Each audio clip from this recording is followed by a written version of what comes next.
Masih di Awareness Podcast, upaya menjaga asa dan menumbuhkan kesadaran. Kita masih bareng-bareng sama Lautse Francisda Theodora, founder dari House of Knowledge. Hai Lautse. Lautse Siska. Belum bosan ya? Belum. Soalnya ceritanya masih banyak ini gitu. Kita masih ngobrolin soal homeschooling. Di tempat Lautse khususnya, siapa aja yang masuk di homeschooling itu? Siapa aja tuh maksudnya gini. Jadi kalau tadi kan udah jelas ya kita ngobrol. Ada yang istilahnya reguler. Lalu ada anak-anak yang berkebutuhan khusus. Tapi itu oke gitu. Tapi kalau siapa aja tuh maksudnya gini. Apakah mereka datang dari katakanlah keluarga yang ya umum. Baik-baik gitu ya. Atau ada juga di antara mereka yang misalnya datang dari keluarga yang tidak baik-baik atau di luar jadi korban bulian begitu-begitu, pengen tahu tuh. Di saya itu paketnya lengkap.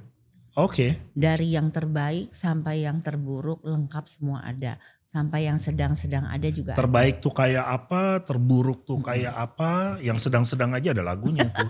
Yang sedang-sedang saja. Yang terbaik itu artinya orang tuanya lengkap dan orang tuanya support banget dengan anaknya dan orang tuanya tahu banget kebutuhan anaknya. Artinya itu semua baik-baik aja. Terkait itu kekurangan dan kelebihan dari anaknya. Yang tidak baik mungkin dari faktor misalnya yang kurang baik ya. Mungkin kasus perceraian, kasus bully. Sorry, kalau kasus perceraian itu ada dampak ke anak-anak? Ada. Sudah pasti. Kalau misalnya satu di mana, anaknya juga bingung mau pilihnya di mana. Nah, karena di kami itu juga ada yang misalnya kata si bapak kamu ikut saya aja, kata ibu ikut di sini aja. Tapi faktor ekonomi juga berpengaruh. Pasti bingung siapa yang juga bayarin, siapa yang bayarin. Ya, ikutnya ikut yang bayarin lah. Makanya ikutin yang bayarin kan. Tapi ada juga yang nggak ikut bayarin. Tapi tetap anaknya diambil disekolahkan di tempat kami. Tapi nanti urusan pembayaran yang satu lagi, yang lainnya. Nah, jadi yang biasa-biasa saja yang minimal mereka punya kesadaran yang tinggi lah bahwa memang anak saya nggak cocok di sekolah formal. Itu yang saya senang. Kenapa? Itu penting. Karena kalau sudah ada kesadaran dari orang tua, kami pun sebagai guru enak. Karena kan pasti ada perbedaan. Mereka harus menyadari bahwa perbedaan sekolah homeschooling dengan sekolah formal itu ada perbedaan. Kalau dibilang kami tidak ada disiplin, enggak. Kami tetap ada disiplin. Sekolah kita buka masuk 7:30, pulang seperti jam Tapi biasanya. itu untuk yang tadi apa istilahnya komunitas base ya, jadi komunitas base. Tapi kalau yang dia mandiri ada jamnya juga atau? Orang tua yang tentukan. Karena kan itu memang sudah tutor dan lain semuanya orang tua. Mereka hanya memberikan laporan ke kami bisa seminggu sekali. Jadi prinsipnya harus selalu diingat kalau judulnya homeschooling paling tidak ada 2 model gede. Yang mandiri orang tua atur sepenuhnya A sampai Z. Atau yang komunitas base seperti sekolah-sekolah pada umumnya tetapi dengan kekhususan. Tadi misalnya ada kelas untuk kalau yang berkebutuhan khusus, yang spesial ya dibedakan dari yang. Ada satu lagi. Apa lagi? Ada lagi yang satu lagi tadi kan mandiri, komunitas, terus satu lagi yang campuran. Ada online dan offline. Jadi dia jalankan dua-dua. Kalau dia sibuk berarti dia online. Kalau dia nggak sibuk berarti dia hadir. Ada juga dia online tapi dia masuk ke dalam grup, dia harus ikutin aturan. Senin itu pelajarannya apa aja harus diselesaikan Senin, Selasa pelajaran apa dia harus ikutin semua pelajarannya. Jadi sama, cuman bedanya dia belajarnya di rumah dengan orang tua. Sebelum lebih jauh nih Lautse, kalau homeschooling itu ada akreditasinya nggak? Oh pasti ada Pak. Ada? Kayak gimana akreditasi? Akreditasinya sama dengan sekolah formal, kita dicek semuanya. Jadi kita ada kurikulum sudah pasti. Ya. Nah, kurikulum dari siapa? Kami sekarang ini dulu kami pakai kurikulum sama seperti yang lain. Dari pemerintah? Dari pemerintah. kita nggak pakai kurikulum Sendiri. luar negeri, tapi ada beberapa sebelum 2 tahun 3 tahun ini kan kurikulum Merdeka diharuskan. Tapi sebelum kurikulum Merdeka itu ada, kami udah pakai kurikulum Merdeka, Pak. Kok bisa? Iya, karena semua di homeschooling itu kan harus ngikutin Pemerintah punya model anaknya, bukan aturan pemerintah. Sorry. Iya. Karena tidak semua aturan pemerintah itu juga bisa ditegakkan secara langsung kepada anak, nggak mungkin. Nah, kalau anaknya susah bangun tidur, nggak sekolah dong dia. Jadi ini salah satu perbedaan lain yang sangat cukup mendasar ya antara sekolah biasa sama homeschooling itu pada kebebasan anak untuk menentukan cara mereka belajar gitu ya. Sesuaikan bakat dan minat. Di homeschooling itu lebih fleksibel. Jadi gini, kalau itu anak memang gak suka pelajaran bahasa Indonesia, tetap dia dikasih, tapi jangan di-push. Oh, oke. Yang penting aturan mainnya tetap ada. Kalau dia memang gak suka bahasa Indonesia, tapi dia suka belajar menyanyi, kita push menyanyinya. Suruh dia ikut eskul nyanyi. Ntar nih kalau pas lagi ujian, dulu kan suka ada ujian nasional tuh ya. Lalu di ujian nasional itu kan ada beberapa mata pelajaran yang diutamakan. Agama, apalagi tuh matematika, bahasa Indonesia, bahasa Inggris, apalagi ya. IPS, IPA. Nah misalnya dia gak suka, ini kan nilainya mesti apa istilahnya tuh KKM. Pakai KKM juga gak kalau di? Pakai KKM. Tetapi itu tadi ya, jadi kalau anak gak terlalu suka dengan matematika, kalau dia gak penuh KKM-nya? Ya kita gak bisa maksa, tapi dicarikan jalan keluarnya. Di teori kamu jelek, di praktik dia bagus. Misalnya contoh nih di kami, dia dagang nih, tapi dia tahu dapat untung. Misalnya dia jualan kue yang harganya 3.000, dia bisa jual 5.000. Kalau lakunya 10, berarti kan 5.000 ya untungnya. Artinya dia bisa nggak matematikanya? Bisa. Ya sudah. Sesederhana itu gitu ya. Kan? Nanti kalau yang lebih besar kita bisa tingkatkan lebih sulit lagi. Itu kan salah satu contoh. Artinya tidak semua nilai yang dikeluarkan oleh yang didapat oleh murid itu adalah yang pasti. Teoretis gitu ya. Jadi bukan cuma urusan di teoretis. Kita nggak bisa juga. Jadi kita nggak bisa berdasarkan nilai itu kita bisa menganggap bahwa itu anak pinter, baik, nggak bisa. Karena nilainya itu bisa ditambahkan lagi dengan pelajaran life skill yang lain-lain. Kalau mereka nggak tuntas, kita juga nggak bisa minimal KKM tercapai. Balik lagi ke pertanyaan awal. Jadi kalau siapa saja yang datang gitu ya, ada nggak anak-anak yang pernah sekolah di tempat lain, di sekolah-sekolah reguler itu gitu ya. Terus nggak demen tuh misalnya dibully habis-habisan, terus pindah ke homeschooling gitu. Ada model-model kayak begitu? Ada. Kami dulu pernah sampai yang lebih serem lagi ya. Apa tuh? Kasusnya itu dia dikerjain sama temennya. Dikerjain tuh diapain? Dikerjain itu jadi gini. Itu anak SMP, itu kasusnya sudah cukup lumayan lama, anaknya sudah selesai. Jadi dia dibohongin, divideoin dengan tidak pakai baju. Waduh. Habis itu disebarkan. Malu dong. Iya. Dia videonya itu tersebar sampai akhirnya gurunya mengeluarkan tindakan dikeluarkan. Yang dikeluarin yang nyebarin atau yang di videoin? Anaknya. Yang di videoin? Lah lucu. Akhirnya ibunya datang ke kami, ya udah saya bilang kita yang take over. Kita take over, itu SMP kelas 3 kalau gak salah. Jadi kita take over, ya kita sebelum, untungnya di kami itu kan ada psikolog ya. Oh oke. Jadi wah ini menarik. Kami betulkan dulu, rasa percaya diri dulu, ajarin dia kenapa harus akarnya disembuhkan dulu gitu. Maksudnya akarnya dikorek dulu kenapa kamu sampai mau, kenapa ini terjadi. Baru dia cerita, saya itu dibohongi. Nah akhirnya terjadi itu. Nah sejenis kasus begini kami selalu pasti dirundingkan dulu dengan orang tua dan anak. Apakah di setiap homeschooling, karena ada info yang menarik buatku. Apakah di setiap homeschooling selalu ada psikolog? Kalau yang lain saya nggak tahu banyak, tapi ada Tapi di beberapa. HOK ada ya? Di HOK selalu ada. HOK itu sekarang setiap penerimaan murid homeschooling itu selalu harus ada asesmen. Oke. Nah itu yang menarik dari kami dari dulu, kami tidak akan sembarang menerima orang. Seteliti kami pun kami kadang-kadang juga terbohongi, terjebak juga. Terjebak juga. Kalau ketahuan kejebak begitu diapain? Ya sudah, kita cukup bisa memahami. Karena kan biasanya Oh, itu gak dikeluarin? kan bukan salah anaknya. Itu kan orang tua yang Loh, kan yang di-assess anaknya. asesmen orang tua. Jadi keterus terang Jadi bukan anaknya yang bukan. di-assess, Anak, orang tua. orang tua dan anak. Orang tua Yang dan pasti anak. kan anak dulu nih untuk kita sembuhkan dan lain sebagainya. Maksud saya yang terjebak itu adalah ternyata sesudah kita tahu, sesudah berapa bulan yang lalu, ternyata nih anak nggak juga salah sendiri. Ternyata Ada salah orang tua tuanya juga juga. salah gitu. Panggil gak? Panggil lah. Marahin? Saya cukup lumayan agak kenceng Pak kalau untuk menegur Iya orang bagus tua. dong. Karena kalau enggak tadi jadi nggak ada perbedaan yang signifikan gitu-gitu ya. Tapi balik lagi sebelum ke soal peserta didiknya nih ya. Sebelum ke peserta. Jadi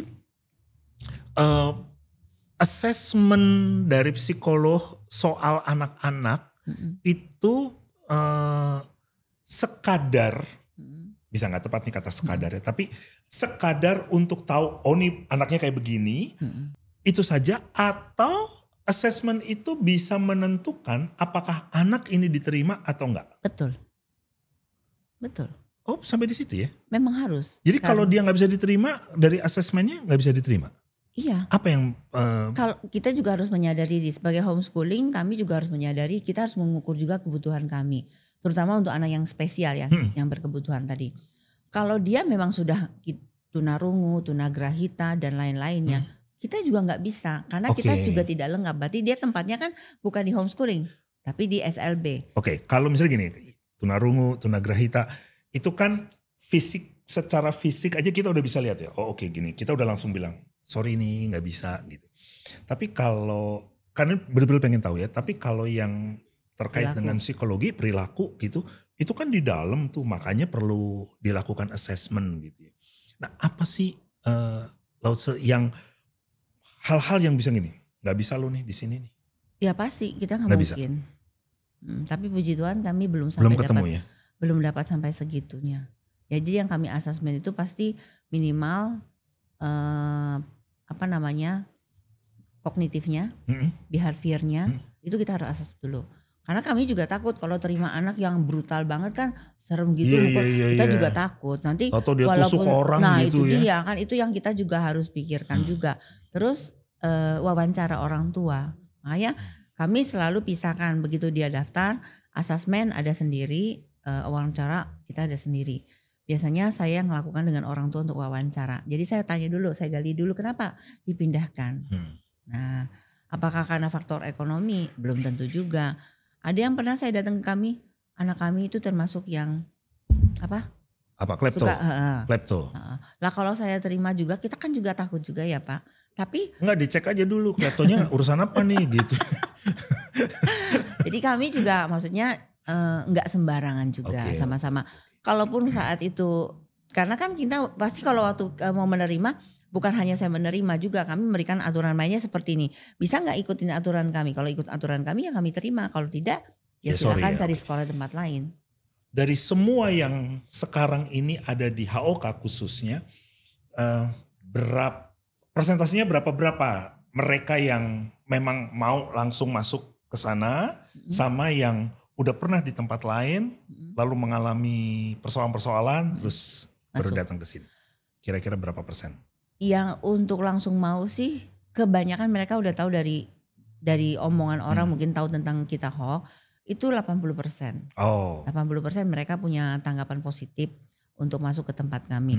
Kalau 20%-nya itu mereka itu karena ada kasus. Di sekolah yang lama? Di sekolah yang lama. Nah ada juga yang kenapa 80% saya bilang karena kebanyakan mereka itu orang tua yang sadar. Kayaknya aku nggak milih reguler, aku milih homeschooling.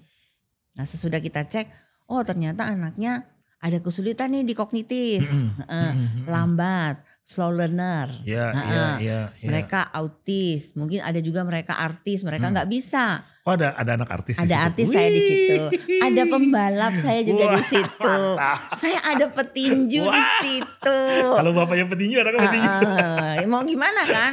Nah, jadi kan kita harus nanya dulu, ini kenapa nggak masuk? Oh lagi, ini ada yang kayak murid saya satu Esli itu, dia lagi di mes kan, di karantina ya untuk berangkat. Oh, Ya jadi kami lebih fleksibel. Dia bisa masuk, dia nggak bisa ya udah. Yang penting tugas dikerjakan. Secara umum, karena sampai SMA ya, sekarang ini kan sekolahnya sampai SMA. Itu secara umum berarti yang sekarang ini ada di HOK itu anak-anak Gen Z paling banyak. Pasti Pak, rata-rata. Kan ini udah 13 tahun ya HOK ya. Berarti pernah dapet anak-anak di milenial sebelum yang ini. Ada nggak perbedaan yang langsung kelihatan nih? Oh ini beda nih kalau dulu ngurusin anak milenial kayak gini, ngurusin Gen Z kayak gini. Pasti beda Pak. Apa beda yang paling cepat kelihatan gitu? Kalau anak sekarang yang Gen Z sekarang ini kan mereka dikit-dikit sosmed. Oh oke. Boleh bawa handphone nggak? Sekolah? Boleh, tapi kalau pelajaran handphone ditarik dulu. Oke. Awalnya kita nggak seperti itu, di milenial kita nggak kayak gitu. Tapi sesudah sekarang ini Di sudah Gen Z? mulai kita disiplinkan. Kenapa ditarik? Supaya mereka lebih konsentrasi Pak, karena bisa aja mereka gurunya ngajar, dia di sini chattingan. Kalau ditarik terus dia kagak fokus? Enggak juga, kan kita sudah beri diedukasi dulu. Oke. Kita edukasi, kita jelaskan, kita Nggak memberikan ada yang dia. badung gitu ya. Aku pokoknya mau pegang handphone. Puji Tuhan enggak. Nggak ada. Anak di tempat kami Ada yang suka tantrum nggak? ada sih, kalau Ada. anak yang spesial kadang-kadang ada yang tantrum. Kalau di kami itu orang bilang kami itu bengkel Pak. Orang sekolah kami itu dibilang bengkel. Kenapa? Pak, saya kadang-kadang juga suka kesel juga sama orang tua. Oh bisa kesel? Bisa, saya bisa kesel secara manusia. Udah bagus nih Pak ya dipindahin ke sekolah reguler. Jadi saya ini bengkel, tapi saya nggak marah. Maksudnya kesel aja gitu loh. Iya. Oh sudah saya betulkan, ini sudah baik ya. Tiba-tiba dia dipindahin. Tapi saya pikiran positif aja. Udah di HOK. Sudah oke. Udah cakep-cakep Udah bagus, nih. udah cakep, disiplinnya, tertibnya apa segala, nulisnya Pindahin udah bagus. sekolah lain. Dipindahin reguler. Ya itu karena orang tua kan masih tidak percaya dengan homeschooling secara full Pak. Tapi saya nggak boleh marah. Iya. Saya harus mengikhlaskan. Ya udahlah, Artinya hak saya harus mereka. bangga dong ya. Karena rupanya bengkel saya laris gitu kan Pak. Oke. Saya harus bahagia. Ada yang balik lagi nggak? Ada. Nah. Karena Pengen tahu tuh kalau udah masuk sini.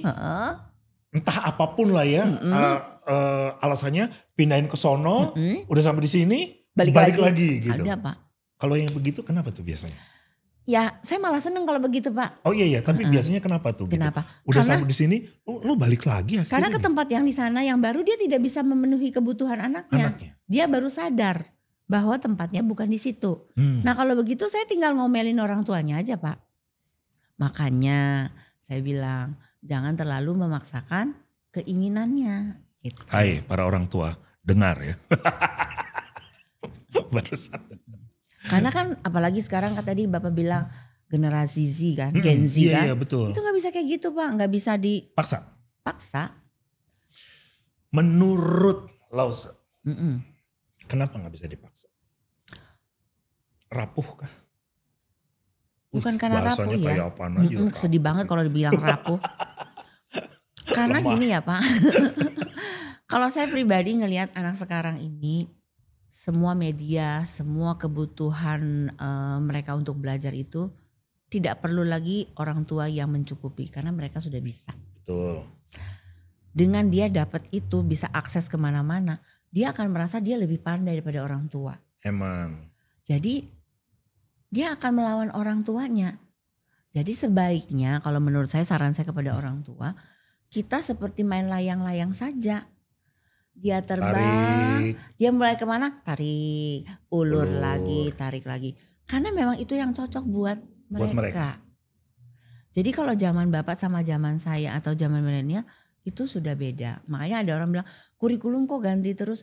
Bukan kurikulumnya yang ganti.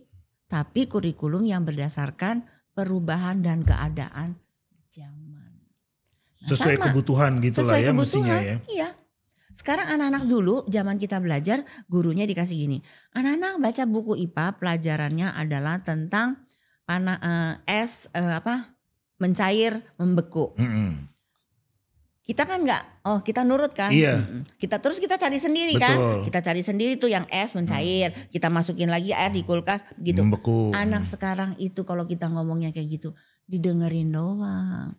Tapi kalau kita bilang, ayo anak-anak hari ini kita praktek es batu bisa mencair, taruh di situ, lebih semangat. Apalagi ditaruh di dekat matahari, tambah semangat mereka lihat. Itu yang harus kita sesuaikan. Artinya anak-anak yang ada di homeschooling itu, jadi kalau ngomong kebutuhan ya, bolehkah aku mengatakannya begini, kebutuhan mereka bukan lagi hanya pada tataran teoretis, betul, tetapi yang langsung praktik begitu. Karena anak Z itu maunya begitu. Anak Z itu kan mau instan. Iya. Dia kalau kita makanya kami pun di sekolah kami tuh sudah mulai menyadari, makanya kita sudah mulai mengarahkan anak-anak tuh untuk disiplin membaca. Mau nggak? Rajin nggak anak-anak Z? Pak di kami sana kan itu. Soalnya kan sekarang tuh kan dibilang begini. Orang Indonesia secara umum, apalagi yang sekarang ini payah literasinya gitu. Betul. Nah pengen tahu tuh.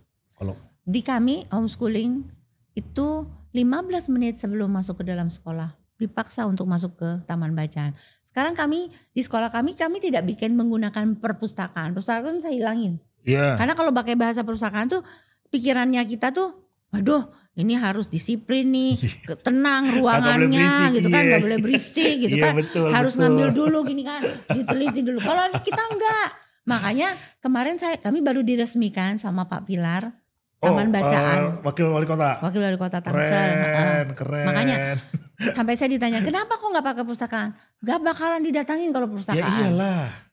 Sudah pikirannya mereka ada, apalagi anak kita. Yang sih perpustakaan lu kayaknya serem banget ya.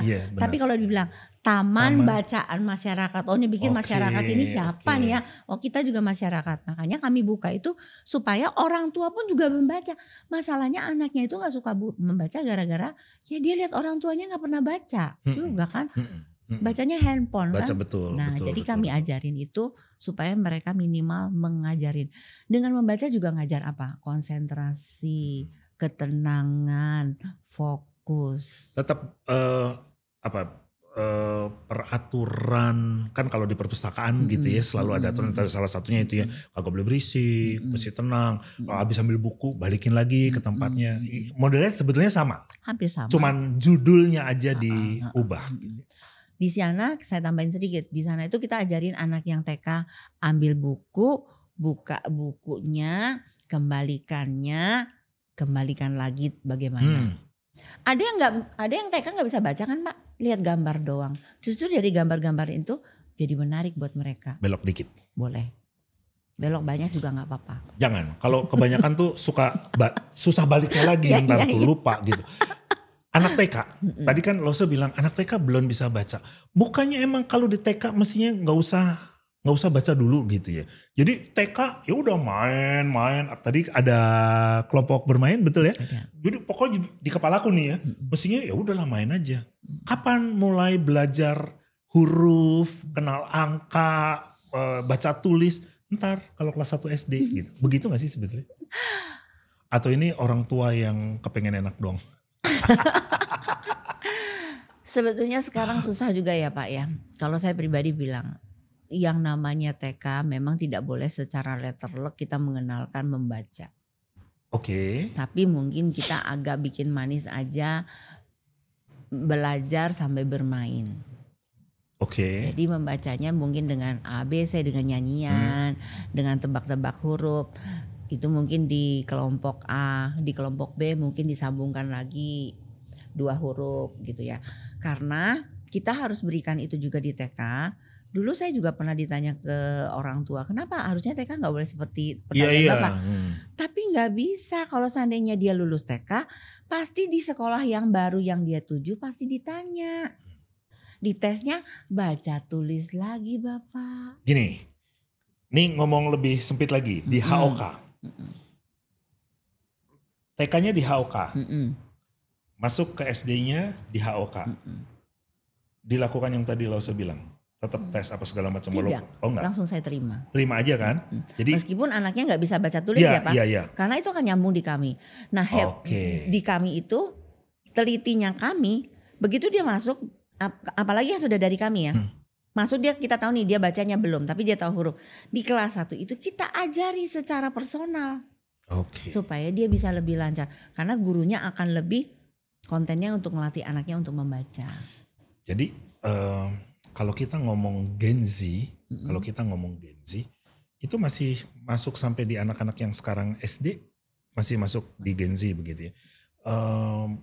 Apakah Gen Z yang sekarang SD itu punya perbedaan dengan Gen Z yang sekarang di SMA?